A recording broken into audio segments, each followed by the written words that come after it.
The Approach to Al-Mu'tasim by Jorge Luis Borges, narrated by Joseph Vobel. Philippe Guedaya writes that the novel The Approach to Al-Mu'tasim by the Bombay lawyer Mir Bahadur Ali is a rather uncomfortable combination of those allegorical poems of Islam which rarely fail to interest their translator, and of those detective novels which inevitably surpass John H. Watson and refine the horror of human life found in the most irreproachable boarding houses of Brighton.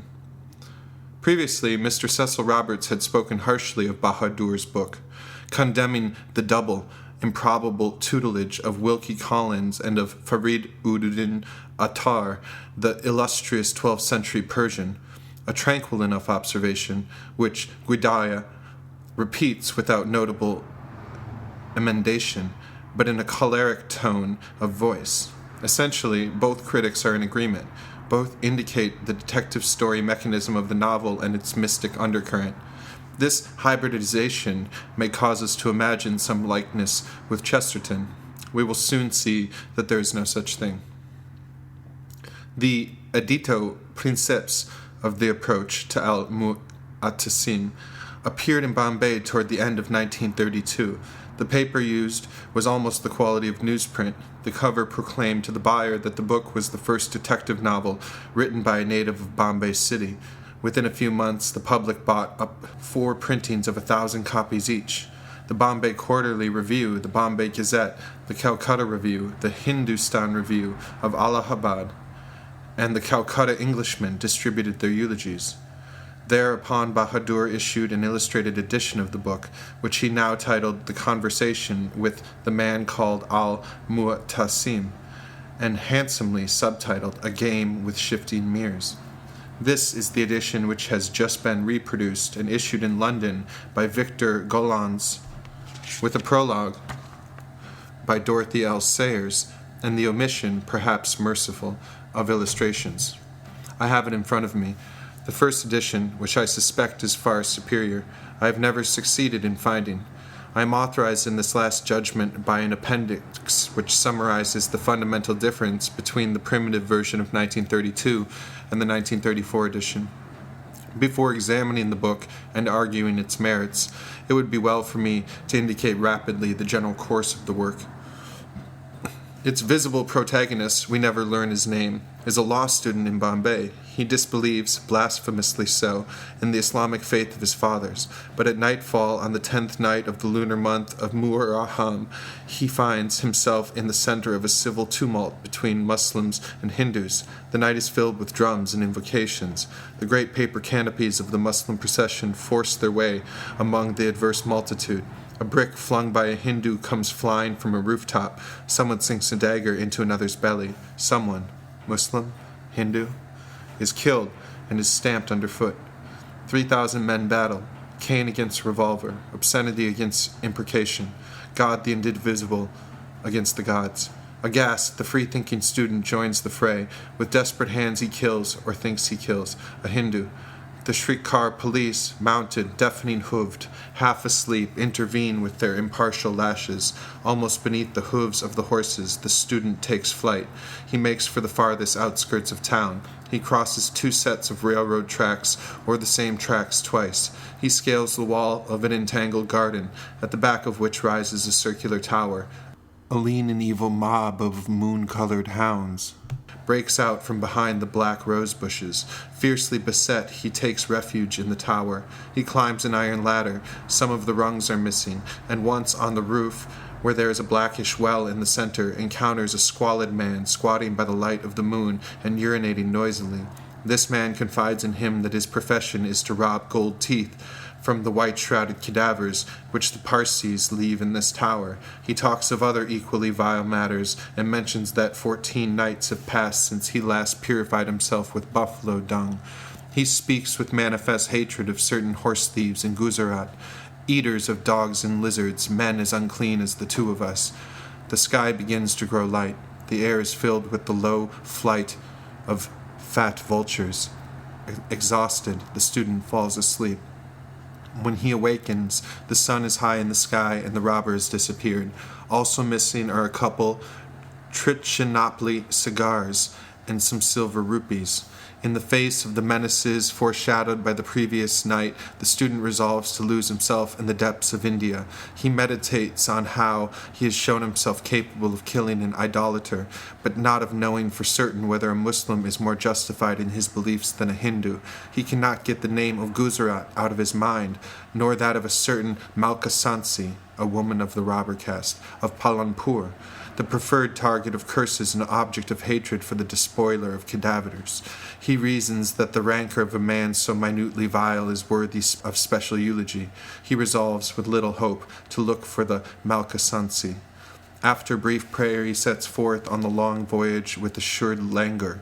Thus concludes the second chapter of the work. It is impossible to trace the vicissitudes of the 19 remaining chapters.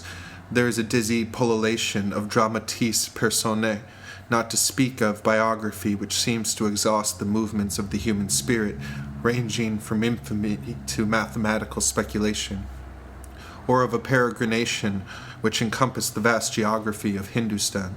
The story, which begins in Bombay, continues in the lowlands of Palanpur, lingers an afternoon and a night at the stone gates of Bikaner, narrates the death of a blind astrologer in a Benares sewer, conspires in the multiform palace of Kathmandu, prays and fornicates amid the pestilential stench of Calcutta, in the Mashua Bazaar, watches the days be born in the sea from an office in Madras, watches the afternoons die in the sea from a balcony in the state of Travancore, hesitates and kills at Indapur, and closes its orbit of leagues and years in Bombay itself, a few paces away from the garden of the moon-colored hounds. The plot is as follows. A man, the incredulous and fugitive student whom we already know, falls among people of the vilest class and adjusts himself to them in a kind of contest of infamy. All at once, with the miraculous consternation of Robinson Crusoe faced with the human footprint in the sand, he perceives some mitigation in this infamy, a tenderness, an exaltation, a silence in one of the abhorrent men. It was as if a more complex interlocutor had joined the dialogue. He knows that the vile man conversing with him is incapable of this momentous decorum. From this fact, he concludes that the author, for the moment, is the reflection of a friend, or of the friend of a friend. Rethinking the problem, he arrives at a mysterious conviction. Some place in the world there is a man from whom this clarity emanates. Some place in the world there is a man who is this clarity. The student resolves to dedicate his life to finding him. The general argument is thus glimpsed. The insatiable search for a soul through the subtle reflections which this soul has left in others. In the beginning, the faint trace of a smile or of a word. In the end, diverse and increasing splendors of reason, of the imagination, and of good. In the measure that the men questioned have known al-Mu'tasim more intimately, in that measure is their divine portion the greater, though it is always clear that they are mere mirrors. Mathematical technicality is applicable.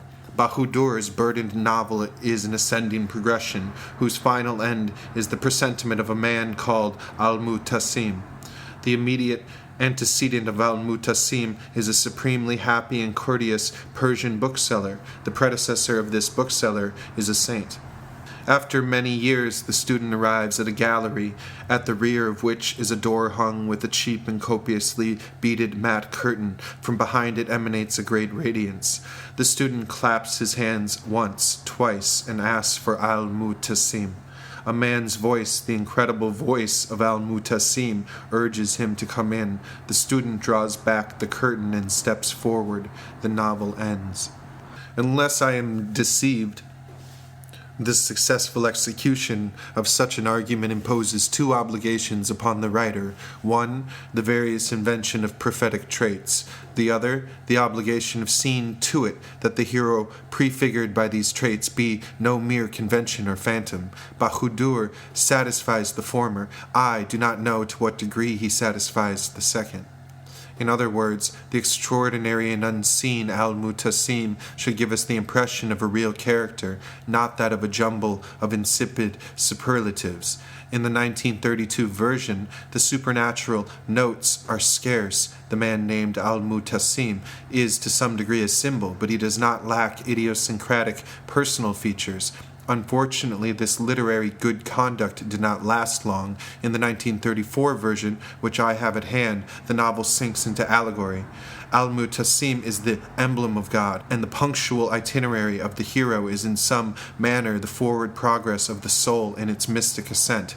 Grievous details abound. A Negro Jew from Cochin, speaking of the Al-Mutasim, says that his skin is dark. A Christian describes him standing atop a tower with his arms outspread. A red lama remembers him seated like the image of Yaklard, which I modeled and adored in the monastery at Tasil Humpu. These declarations are all meant to insinuate a unitary God who accommodates himself to human diversities. To my mind, the idea is not very stimulating. I will not say the same of this other one, of the conjecture that the Almighty is also in search of someone, and that someone in search of some superior someone, or merely indispensable or equal someone, and thus on to the end, or better, the endlessness of time, or on and on in some cyclical form. Al-Mutasim, the name is the same as that of the 8th Abbasid, who was victor in 8 battles, engendered 8 male and 8 female children, left behind 8,000 slaves, and reigned during 8 years, 8 moons, and 8 days, etymologically means the seeker of shelter. In the 1932 version, the fact that the object of the pilgrimage should be in turn a pilgrim opportunely justified the difficulty of finding him. In the 1934 version, it gives grounds to the extravagant theology I have mentioned. Mir Bahadur Ali is, as we have seen, incapable of evading the most vulgar of art's temptations, that is, of being a genius. After rereading, I am apprehensive lest I have not sufficiently underlined the book's virtues. It contains some very civilized expressions. For example, a certain argument in the 19th chapter in which one feels a presentiment that one of the antagonists is a friend of Al-Mutasim when he will not refute the sophisms of his opponent, so as not to be right in a triumphal fashion. That a present-day book should derive from an ancient one is clearly honorable, especially since no one, as Johnson says, likes to be indebted to his contemporaries. The repeated but insignificant contacts of Joyce's Ulysses with the Homeric Odyssey continue to enjoy. I shall never know why the harebrained admiration of the critics. The coincidence in Bahadur's novel with Farid Uddin Attar's venerated colloquy of the birds are rewarded with the no less mysterious applause of London, and even of Allahabad and Calcutta. Other derivations of Bahadur's novel are not wanting. One inquisitor has enumerated certain analogies in the novel's first scene with elements from Kipling's story On the City Wall. Bahadur has admitted the connection, but has alleged that it be most abnormal if 2 paintings depicting the 10th night of Muharram did not coincide in some way. Eliot, with greater justice, recalls the 70 cantos of the incomplete allegory The Fairy Queen, where the heroine, Gloriana, does not appear a single time, as previously pointed out in a censure by Richard William Church, Spencer, 1879. With all humility, I wish to mention a distant and possible predecessor, the Jerusalem Kabbalist Isaac Luria, who in the 16th century proclaimed that the soul of an ancestor or that of a master might enter the soul of an unfortunate to comfort or instruct him. Ibur is the name for this type of metempsychosis. Asterisk. I have referred in the course of this note to the Mantiq Uttar, Colloquy of the Birds, by the Persian mystic Farid Uddin Abu Talib, Muhammad ibn Ibrahim Attar, who was assassinated by the soldiers of Tulu, Genghis Khan's son, when Nishapur was sacked. Perhaps it will not prove idle to summarize the poem.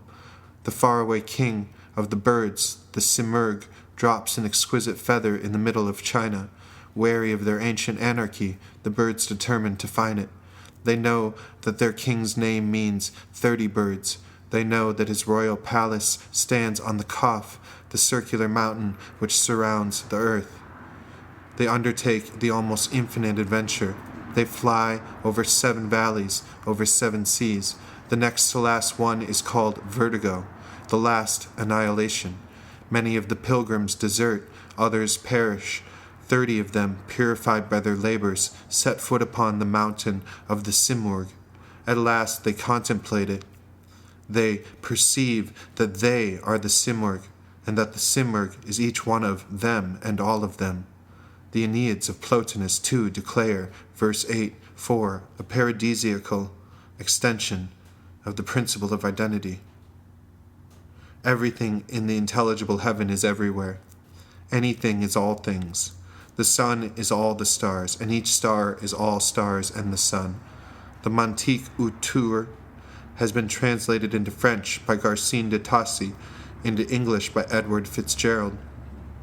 For purposes of this note, I have consulted the 10th volume of Burton's The 1001 Nights and the monograph titled The Persian Mystics, Attar, 1932, by Margaret Smith. The points of contact between this poem and Mir Bahadur's novel are not overnumerous. In chapter 20, certain words attributed by a Persian bookseller to Al-Mu'tasim are perhaps a magnification of certain others spoken by the hero. This ambiguous analogy and others like it may merely signify the identification of the searcher with the sought. They also might mean that the latter influences the former. Another chapter insinuates that Al-Mu'tasim is the Hindu whom the student believes he has killed.